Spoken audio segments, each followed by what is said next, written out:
Now, the birth rate in the United States, this is the 6th straight year. Before you think that, oh, it's 2020 and it's just the pandemic, this has been falling drastically since around 2007. Because see, 10 years ago, actually maybe about 15 years ago, let's go back further. We were barely maintaining our birth rate. I had a headline about that, and I saved this article. It was this old New York Times article. We were barely maintaining our birth rate. Now, for the 6th straight year, 2020 was the 6th year, it's fallen about almost 20% since 2007. Now, this is incredibly significant. Now, when you look at Japan and consider consider the situation here in the United States with this, with the way our birth rate has been declining, how do you balance that economically? You have immigration and birth rate, and these are main forces that help to offset population growth. This is why I'm not at all opposed to legal immigration. I think it needs to be done in an orderly fashion, and that it needs to be done following the law. And the reason that we have laws is so that we know who's coming into the country, and so that we are able to process things in a timely fashion.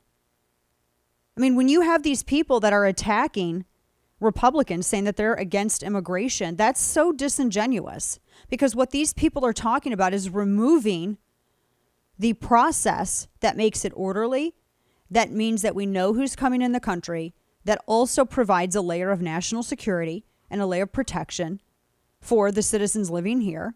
And it doesn't overburden the systems that are processing all this stuff.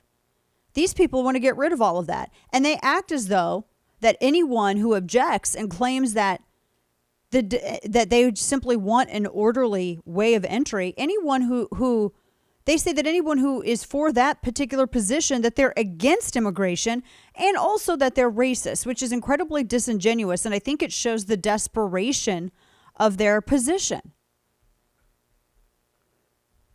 So this is all stuff that's coming in from the census, by the way. Slowest decade, second slowest decade. The last one apparently was like a couple 100 years ago, 100 years ago or so. And this is going to be something. How does this, and Kay makes a good point, is this what they're going to do to push paid family leave? And I see a lot of Republicans hopping onto this too. I don't think that this is something that our federal government needs to mandate. This is something that companies should be themselves incentivized to do because they want the best and the brightest. But I think if Republicans are, and I know there are some Republicans that have been quite open about looking at that, what Kane brought up with paid family leave, looking at that as, well, this is the panacea to this problem. But it's not, because you're invoking government as a solution to something that is a private sector problem. That's not a conservative, nor is it a Republican position. Now, if that's where the Republican Party is going, they're going to leave people like me behind, because I don't go towards government social. I don't go towards government control of social things. And that, I can't get on, but I've always been consistent on this issue, even from DOMA. Not because I discount the sacredness of marriage. I don't believe that Christians should appeal to a godless government to justify or sanctify their marriages. And that's ultimately what was the premise of DOMA.